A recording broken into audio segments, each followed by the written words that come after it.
when we look at these handmade things, they had to all be considered. I love this example of even the decorative paper used to embellish the end sheets.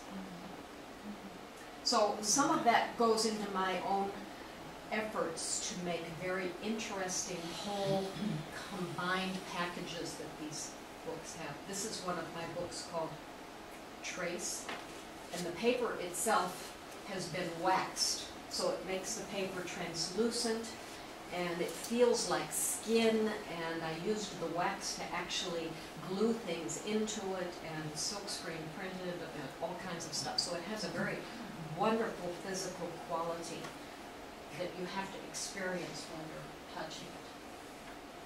This is another wonderful work called Prayer Book, which is literally meant to fit in the space when you cup your hands. It just fits my hands perfectly. Carved wood and little found objects placed inside. And then this book is actually quite massive.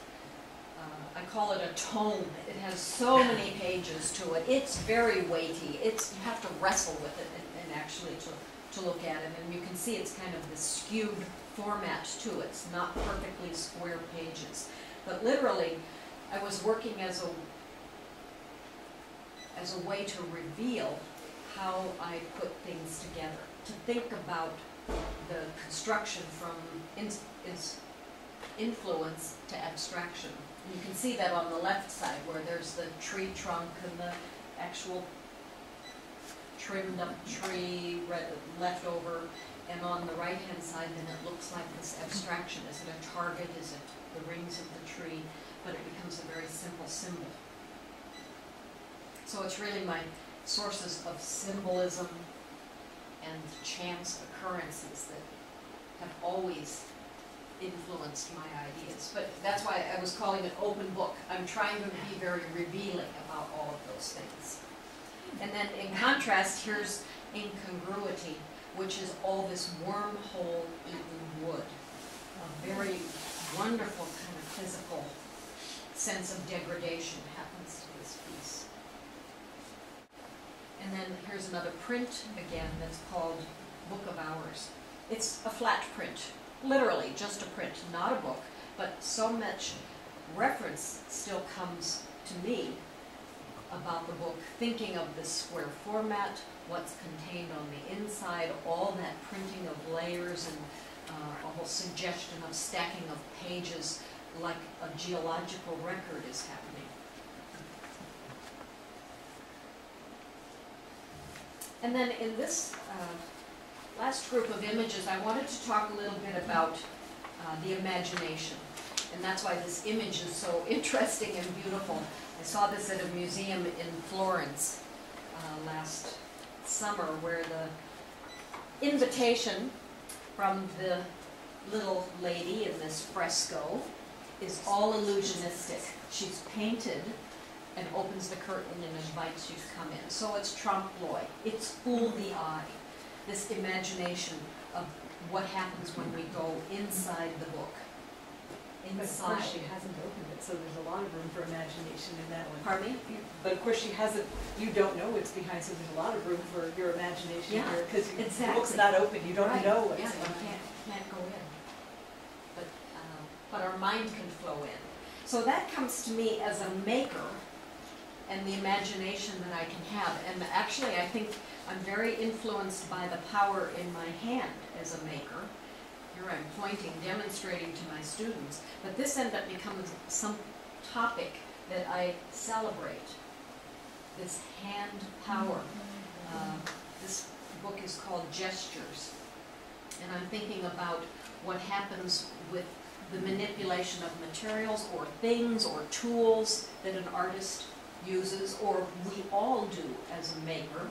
Even the kind of makeshift stuff that happens on a farm where they're using baling, twine, and duct tape to fix things. All of that is human nature, to make and turn tools into something. I've taken this idea literally a little bit farther in this work. It's an addition to bookwork, and the hand emblems are actually manipulating and turning and squeezing, like in this example here, taking raw matter and shifting it, manipulate. So to me it becomes about this act of creativity that I'm always questioning. This book is really beautiful. It has poems by Heifetz, who's a Sufi poet from the Middle Ages. It's called Evocations. Is that are those woodblock prints in that book? Yeah, it has woodblock prints, and then the hand is done by a line etching, printed on top. And then this is a hand-painted book. It's all watercolor, and it's called Knowing and Forgetting, which is a wonderful start to what this phrase means. Knowing and forgetting is about the way radiant epiphanies recur, which is a quote from a poet. But actually saying what a blessing it is to forget things. Because when you remember things, you have this wonderful enlightenment over and over again because of the cycle of our faulty brains, of flaws of memory. And this book actually then references back to other kinds of forms. Here's a framing device, or it's so embellished it looks like the illuminated manuscripts. And then I do make a lot of references to my travel and